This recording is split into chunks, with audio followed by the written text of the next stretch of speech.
ओम नमो भगवते वासुदेवाय। नमस्कार दोस्तों, स्वागत है आप सभी का हमारे चैनल भक्ति ज्ञान में। दोस्तों, आज मैं आपको श्रीमद् भागवत महापुराण की कथा सुना रहा हूँ। आप सभी भक्तजन इस कथा को श्रद्धा पूर्वक मन लगाकर सुने। दोस्तों, पिछली कथा में हमने सुना था पांचाल, कौरव और मगध देशीय राजाओं के वंश का वर्णन। आज की कथा में हम सुनेंगे अनु, द्रहनु, तुर्वसु और यदु के वंश का वर्णन। श्री सुखदेव जी कहते हैं, परीक्षित, ययाति नंदन अनु के 3 पुत्र हुए, सवानर, चक्षु और परोक्ष। सवानर का कालनर, कालनर का संजय, संजय का जन्मेजय, जन्मेजय का महाशील, महाशील का पुत्र हुआ महामना। महामना के 2 पुत्र हुए, उसी नर एवं तितिक्षु। उसी नर के 4 पुत्र थे, शिवी, वन, शमी और दक्ष। शिवी के 4 पुत्र हुए, वृषाधर्व, सुबीर, मद्र और केके। उसी नर के भाई तितिक्षु के रूषद्रथ, रूषद्रथ के हेम, हेम के सुतपा और सुतपा के बलि नामक पुत्र हुआ। राजा बलि की पत्नी के गर्भ से दीर्घतमा मुनि ने 6 पुत्र उत्पन्न किए, अंग, वंग, कलिंग, सुह, पुंड्र और अंध्र। इन लोगों ने अपने अपने नाम से पूर्व दिशा में 6 देश बसाए। अंग का पुत्र हुआ खनपान, खनपान का देवीरथ, देवीरथ का धर्मरथ और धर्मरथ का चित्ररथ। यह चित्ररथ ही रोमपाद के नाम से प्रसिद्ध हुआ। इसके मित्र थे अयोध्यापति महाराज दशरथ। रोमपाद को कोई संतान न थी, इसलिए दशरथ ने उन्हें अपनी शांता नाम की कन्या गोद दे दी। शांता का विवाह ऋषि श्रृंग मुनि से हुआ।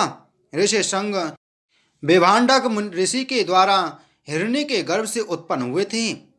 एक बार राजा रोमपाद के राज्य में बहुत दिनों तक वर्षा नहीं हुई। तब गणकाएं अपने नृत्य, संगीत, वाद, हाव भाव, आलिंगन और विविध उपहारों से मोहित करके रिंग संग को वहां ले आईं। उनके आते ही वर्षा हो गई। उन्होंने ही इंद्र देवता का यज्ञ कराया।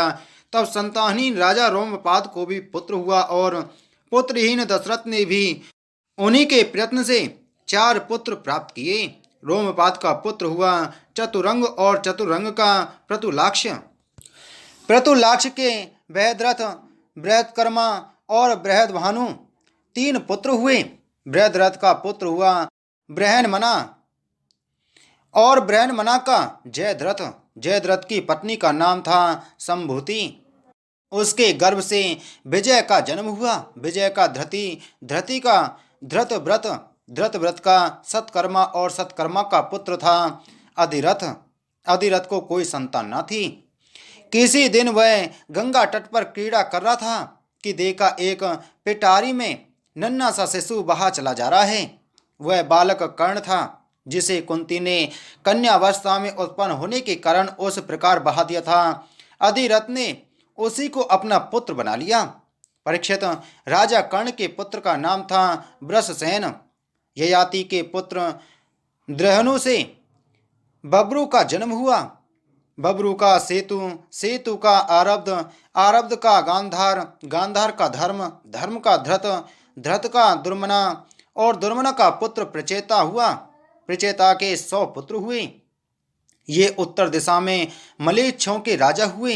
ययाति के पुत्र तुर्वसु का वहली, वहली का भर्ग, भर्ग का भानुमान, भानुमान का त्रिभानु, त्रिभानु का उदार बुद्धि, करदम और करदम का पुत्र हुआ मरुत।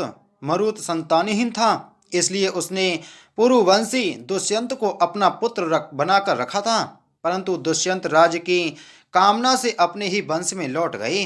परीक्षित, अब मैं राजा ययाति के बड़े पुत्र यदु के वंश का वर्णन करता हूँ। परीक्षित, महाराज यदु का वंश परम पवित्र और मनुष्यों के समस्त पापों को नष्ट करने वाला है। जो मनुष्य इसका श्रवण करेगा वह समस्त पापों से मुक्त हो जाएगा। इस वंश में स्वयं भगवान परब्रह्म श्री कृष्ण ने मनुष्य के रूप में अवतार लिया था। यदु के 4 पुत्र थे, सहस्त्रजित, क्रोष्टा, नल और रिपु। सहस्त्रजित से सत्यजित का जन्म हुआ। सत्यजित के 3 पुत्र थे, माह, वेणु है और है का धर्म, धर्म का नेत्र, नेत्र का कुंती, कुंती का सोहंजी, सोहंजी का महिष्मान और महिष्मान का पुत्र भद्रसेन हुआ।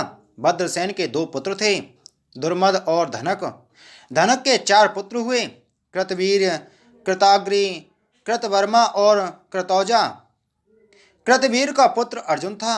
वह सातों द्वीप का एक छत्र सम्राट था। उसने भगवान के अंशावतार श्री दत्तात्रेय जी से योग विद्या और अणिमा लगिमा आदि बड़ी बड़ी सिद्धियां प्राप्त की थीं। इसमें संदेह नहीं कि संसार का कोई भी सम्राट यज्ञ, दान, तपस्या, योग, शास्त्र ज्ञान, पराक्रम और विजय आदि गुणों में कार्तवीर अर्जुन की बराबरी नहीं कर सकेगा। सहस्त्रबाहु अर्जुन 85,000 वर्ष तक छयों इंद्रियों से अक्षय विषयों का भोग करता रहा। इस बीच में ना तो उसके शरीर का बल ही क्षीण हुआ और ना तो कभी उसने यही स्मरण किया कि मेरे धन का नाश हो जाएगा। उसके धन के नाश की तो बात ही क्या है। उसका ऐसा प्रभाव था कि उसके स्मरण से दूसरों का खोया हुआ धन भी मिल जाता था। उसके हजारों पुत्रों में से केवल 5 ही जीवित रहे। शेष सब परशुराम जी की क्रोधाग्नि में भस्म हो गए। बचे हुए पुत्रों के नाम थे जयध्वज, सूरसेन, वृषभ, मधु और उर्जित। जयध्वज के पुत्र का नाम था तालजंग। तालजंग के 100 पुत्र हुए। वे तालजंग नामक क्षत्रिय कहलाए। महर्षि और की शक्ति से राजा सगर ने उनका संहार कर डाला। उन 100 पुत्रों में सबसे बड़े का नाम था बीतिहोत्र। बीतिहोत्र का पुत्र मधु हुआ। मधु के 100 पुत्र थे। उनमें सबसे बड़ा था वृष्णि। परीक्षित, इन्हीं मधु, वृष्णि और यदु के कारण यह वंश माधव, वार्ष्णेय और यादव के नाम से प्रसिद्ध हुआ। यदुनंदन क्रौष्टु के पुत्र का नाम था ब्रजनवान।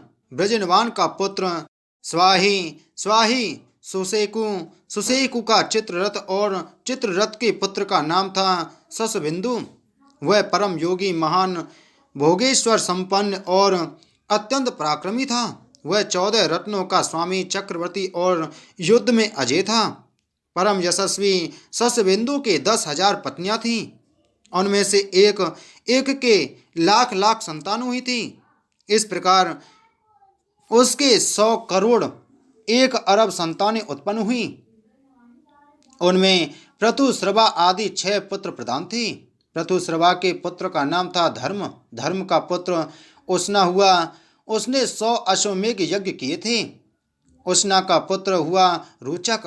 रोचक के 5 पुत्र हुए।